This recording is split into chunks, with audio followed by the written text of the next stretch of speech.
assistance. Clerk, call the roll. Glenn Whitley, County Judge. Here. Roy Charles Brooks, Commissioner Precinct 1. Present. Andy H. Wynn, Commissioner Precinct 2. Here. Gary Fickus, Commissioner Precinct 3. J.D. Johnson, Commissioner Precinct 4. Here. Constitutes a quorum. Thank you. Our invocation today will be delivered by Pastor Jeff Dunn from the Lake Country Church. After the invocation, please remain standing for the pledges.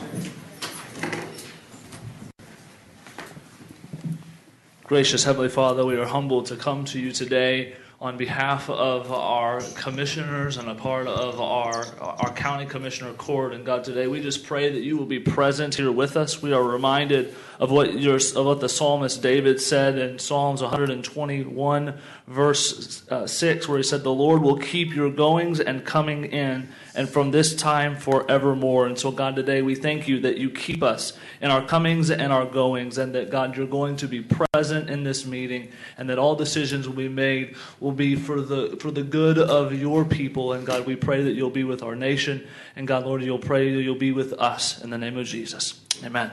Amen. I pledge allegiance to the flag of the United States of America and to the republic for which it stands, one nation under God, indivisible, with liberty and justice for all. Honor the Texas flag. I pledge allegiance to thee, Texas, one state under God, one and indivisible. Thank you, Pastor, for coming out today. Mr. Manius.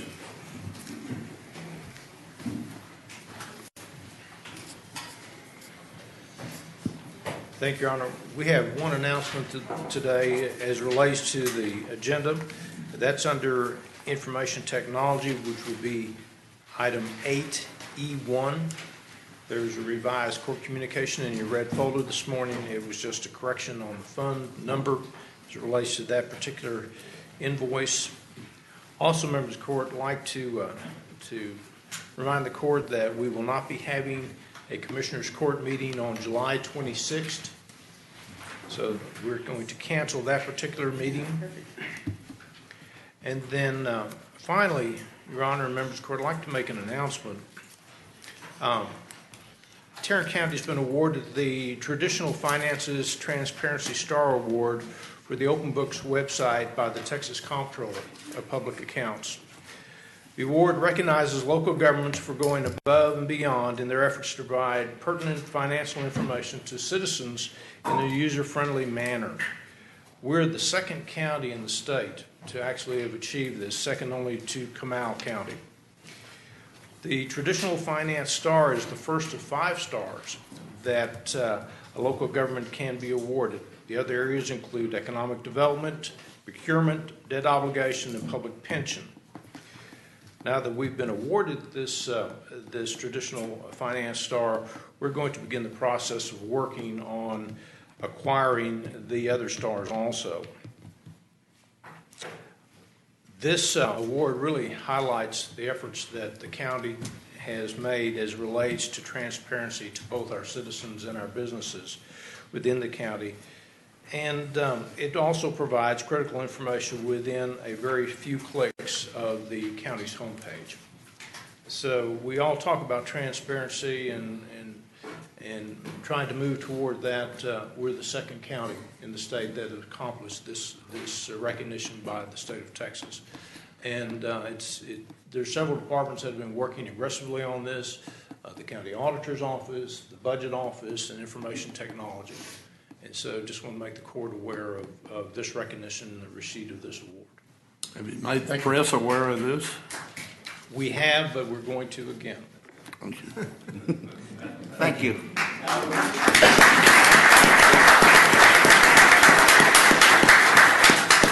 GK, Yes. Would you make the court aware of what is involved in achieving the other 4 stars? We will. I'd like to know what we have to do. Yes, sir, we will. Thank you. Now, part of this first star is making sure that if we do any bond issues like that we get the information out and before the voters and taxpayers as quickly as, I think it's almost within a 72-hour period. It's a pretty short, short period of time. 72-hour time frame of, The date we approve I think the bond issue itself. The authorization to move forward on the Authorization to bond. move forward, yes. the authorization to call an election.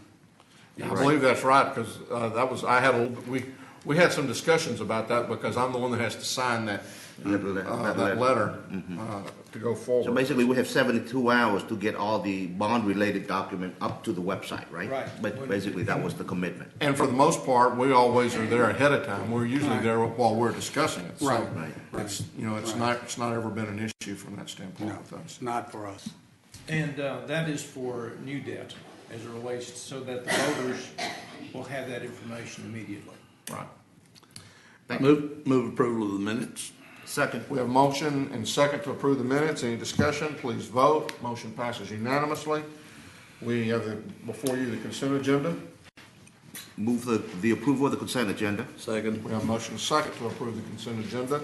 Any discussion? Please vote. Motion passes unanimously. Mr. Manius. Thank you, Your Honor. Ms. McMillan is going to make this presentation.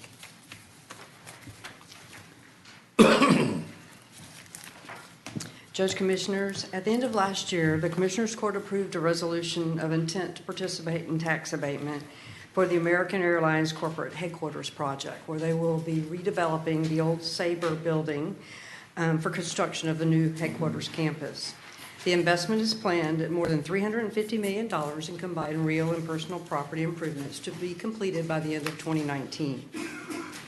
The City of Fort Worth has approved and executed a 15-year tax abatement and economic development agreement providing for 75 to 90% abatement and rebate of personal and real property taxes. The agreement you have before you is a county and hospital district participation in tax abatement at a maximum of 70% of new real and personal property value for a period of 10 years, beginning with abatement of 60% and adding for additional abatement with performance criteria met for up to 10%. We're requesting that the Commissioners Court approve the attached resolution and tax abatement agreement providing for Tarrant County and Tarrant County Hospital District participation with the City of Fort Worth in the abatement of ad valorem taxes on eligible real and personal property improvements made by American Airlines for the location and construction of a new corporate headquarters facility for a period of 10 years at a maximum abatement of 70%, and authorize the county judge to execute the agreement. Move approval. Second, We have a motion and a second. Any discussion? yes. I am certain that DFW Airport and American Airlines are familiar with the requirements for minority participation in especially the construction process. We'd like to see those goals met and exceeded on this project. American has always been a great corporate citizen, has always done the right thing, and I want to encourage you to continue to do those things. All right, any other discussion? Please vote. Motion passes unanimously. Thank you. Gentlemen, thank you. Ms. Tidwell.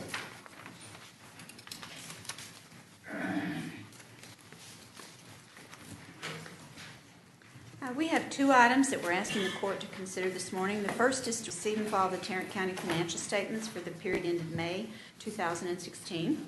So moved. Second. We have a motion and a second to receive and file. Any discussion? Please vote. Motion passes unanimously. And our other item is we're requesting that the Commissioners Court accept a letter of credit from the Federal Home Loan Bank as collateral in an amount not to exceed $150 million. As outlined in your court communique, 50% of all collateral will continue to be full faith and credit direct instruments of the U.S. The $150 million is approximately 50% of pretty much our balance. If we go, average balance we'll call it, if we go to 400 million instead of the 300 million, we would still only have the letter of credit for the 150 million. The additional 50 million would continue to be the full faith and credit instruments. This is allowed by the Texas Public Funds Investment Act and the Collateral Act, Chapter 2257. Our policy also allows that. Be happy to attempt to answer any questions you might have. Move approval. Second. We have a motion and a second. Any discussion? You Please vote. said allows that. Are you recommending this? At this point, yes. Okay, thank you. Please vote. Motion passes unanimously. Thank you. Ms. Glenn.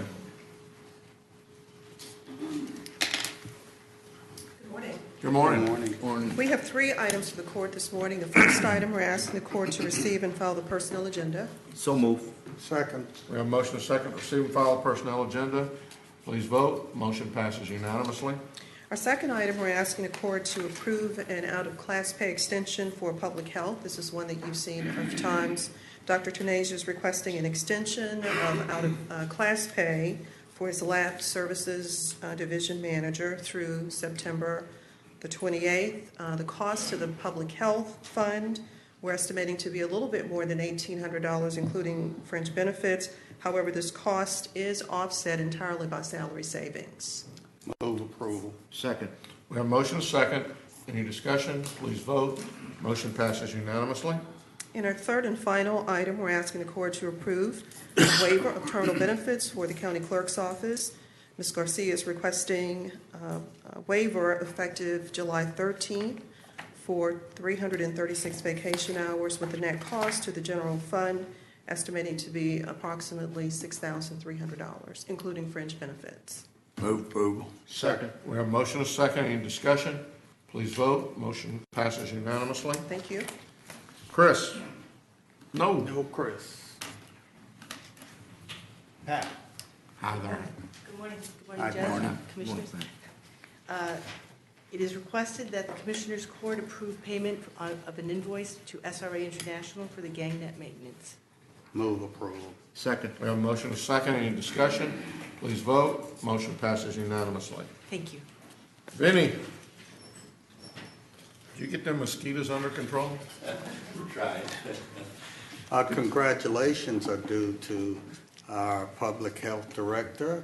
He has just bought a home and has just been approved for citizenship in this great country. All right. Thank you.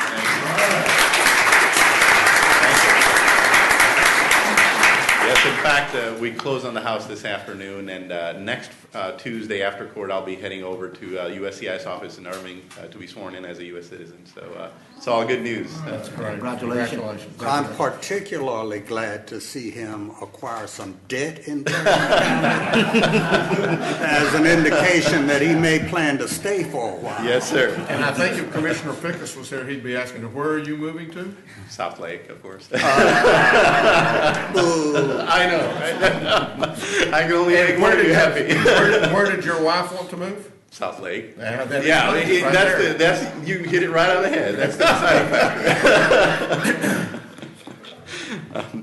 factor. We have 4 items before you for approval this morning. Item number 1 is a request to approve the Public Health Demonstration Year 5 IGT for the Texas Medicaid 1115 Waiver Program.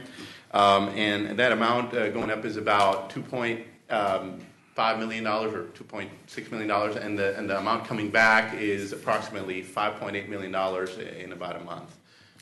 Move approval. Second. With a question.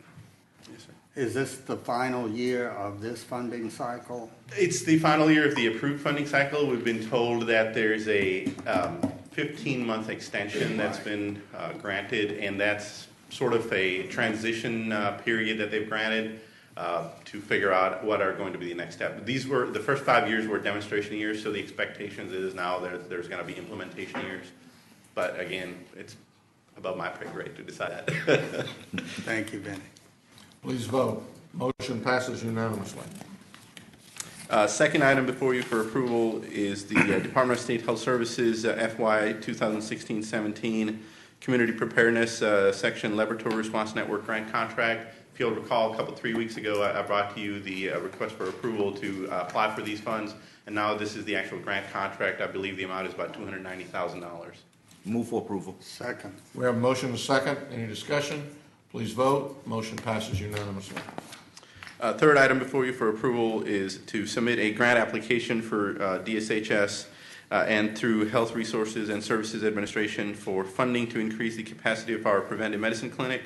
We're looking to diagnose, treat, and cure patients that are treated for HIV but also are co-infected with hepatitis C. That's a sort of a growing need in our community, and we believe that this grant opportunity, if we can succeed, would be very helpful in expanding that capacity. Move approval. Second. With one question, can you be more specific about growing need? So a lot of the people who are infected with HIV, a lot of them have other co-infections, and hepatitis C is recognized as one of the co-infections. And initially there was really not a whole lot you could do, but now there are treatment options available for hepatitis C. But again, you need capacity on the ground to address those needs, and that's why this grant's being applied for. Is it as a result of HIV, people become infected with hepatitis? Co-infections. So a lot of those same behaviors a lot of times end up getting you multiple diseases, HIV being one of them, but people get co-infected with other infections like hepatitis C or other infections. What's the rate of infection right now? I will have to get those numbers for you, but it is a significant number of people that we're finding that have co-infections. It's sort of the trend these days. You don't find people with just HIV. They usually have comorbidities of some sort, some other infectious conditions or other autoimmune conditions that are available with the disease. But one is not necessarily causal to the other. It's not. It's not causing the other, but like I said, similar behaviors can lead to multiple infections. Gotcha. Thank you. Any other discussion? Please vote. Motion passes unanimously. Thank you. Fourth item before you for approval is an interim financing request. If you recall, our preparedness grant dollars expire usually at the end of June. The federal grant year starts July 1st. So that's why this Laboratory Service Response Network grant, Preparedness Hazards grant, and the Preparedness Cities Readiness Initiative grant is coming up for renewal. We have word that the contracts are underway, but we are requesting interim financing to pay for staffing and other expenses till that. Move approval. Second. We have a motion to second. Any discussion? Please vote. Motion passes unanimously. Thank you. Thanks, Benny. Thank you, Congratulations again. Jack? Nope. You getting a little lazy on us back there? Can we go ahead and just cut your pay for this week since you're not going to come up here? He's not going to answer that question. I would just say that this is like Christmas in July, but it's late June. I'm sure that made some sense to somebody. But since he's from Arkansas, it ought to be understandable. Good morning. Good morning. Good morning, Rob. We have 3 items for your consideration this You're morning. not from Arkansas, are you? Pardon me? Are you from Arkansas? I have lived in Arkansas, yes, sir. Okay. That was part of the reason I was hired here.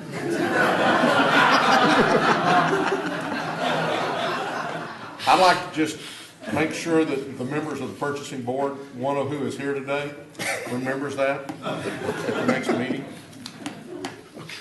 Noted. Okay, we have 3 items for your consideration. The first item is bid number 2016-138. This is an annual contract for preventative maintenance on standby generators for the Facilities Management Department. We're requesting approval for the primary, secondary, and alternate vendors listed on the communique based on a per unit price basis. Move approval. Second. We have a motion to second. Any discussion? Please vote. Motion passes unanimously.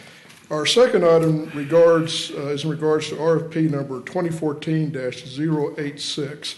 In a letter dated May the 26th, this was Eckerd Youth Alternatives asked to exercise 30-day option to be removed from the contract based on financial considerations. So we're bringing this to the court today for your consideration to cancel the award to Eckerd Youth Alternatives. Move for approval. Second. We have a motion to second. How long has this contract been going on and what's the It alternative? is actually, they did renew the contract on September the 15th last year, and they'd been struggling with the contract for some time. They had come to us and asked for consideration to increase the rates, at which case we could not do that because we do have another vendor on this contract that is maintaining their current. Okay, we've got an alternate. Yes, sir, vendor. absolutely. So we're not going to let them Absolutely. work. As a matter of fact, the vendor who's still on the contract is really the primary vendor. Okay. So we're in good shape still. Okay. All right. Any other questions? Please vote. Motion passes unanimously. Our third item is in regards to RFQ number 2015-134, suppliers of vaccines manufactured by Merck and Company. On June the 7th, we renewed this contract, but inadvertently put the wrong bid number on there. The bid number 2016-134 was approved under court order 122743.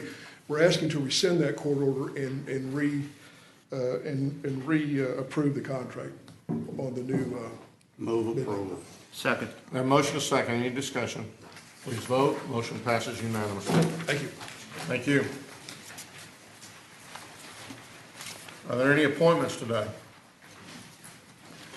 If there being none, then we will ask for your approval for the claims, including the addendum. Move approval of the claims, including the addendum. Second.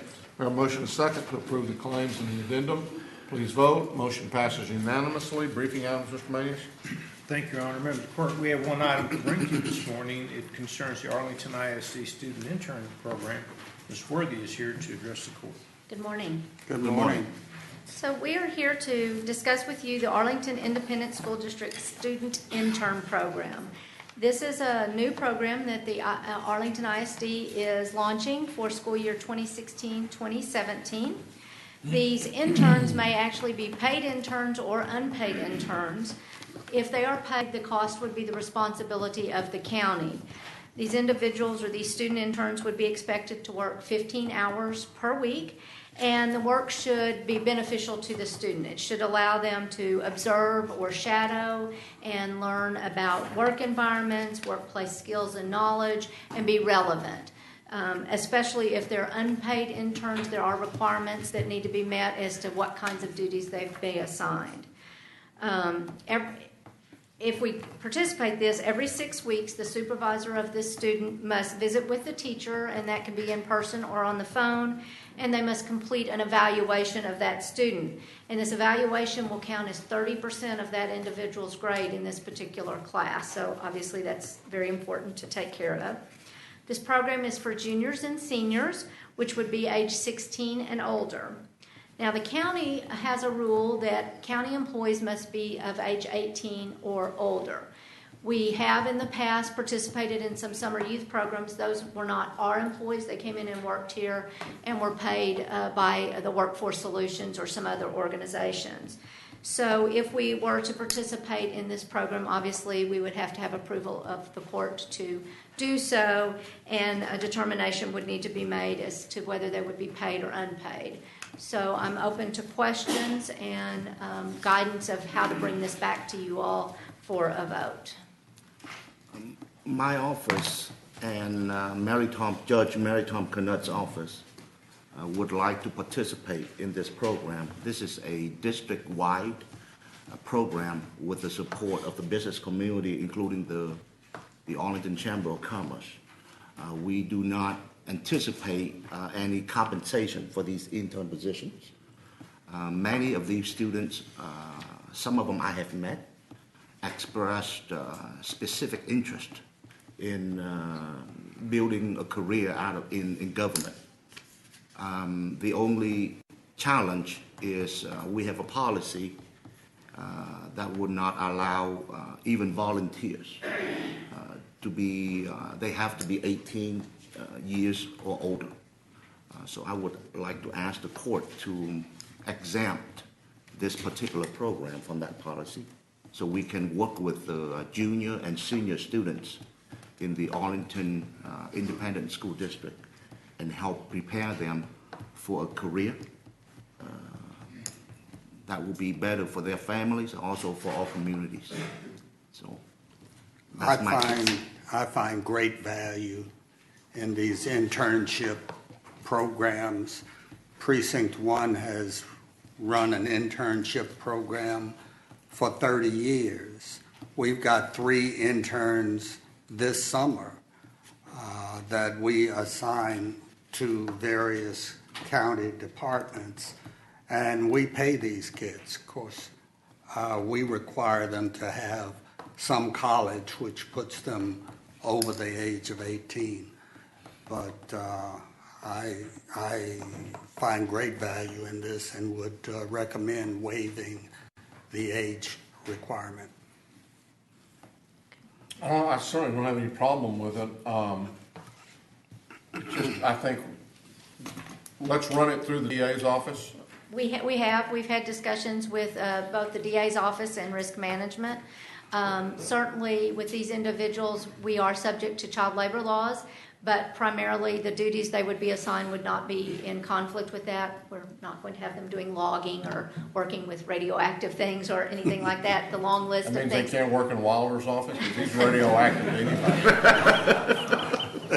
I have no comment on that. But we certainly need to be aware of that as we move forward as to what their work assignments are. And I don't know if Vince has any other comments, but we did have him review this. We currently have an intern in the administrator's office. We've got one at public health, and we've got one at the medical examiner's office. We've had them in the DA's office. We've had them all over the county and have never had any problems. What do y'all But they're pay? over 18, right? They're over 18, yeah. What have you been paying? We just gave them a raise from $10 to $12 an hour. It was $10 an hour for the first 30 years. And so that's in their budget? We use our temporary and part-time budget to pay those expenses. Okay. They are actually assigned to my TO, and then we assign them out to the department that most closely matches their career interests and goals. But this particular program here is uncompensated, unpaid. Okay. It's basically volunteer. And we would process them in as volunteers. We would put them through our. But it will be a class, so they will be, once they volunteer in, they're in for a year. Yes, sir. And certainly if they are not performing or not holding up the part of their agreement, then we can remove them from the workplace. But yes, they are to be participating through the school year. And we plan to work with the Human Resource Department to develop a job description for them and run it through the district attorney office to make sure that we are in compliance with all the legal requirements. Okay. So I'll bring this back for y'all to formally vote on it. Thanks. Thank you. Thank you. Your Honor, we do not have anything for closed session, and that's all we have this morning. Then with that, we're adjourned.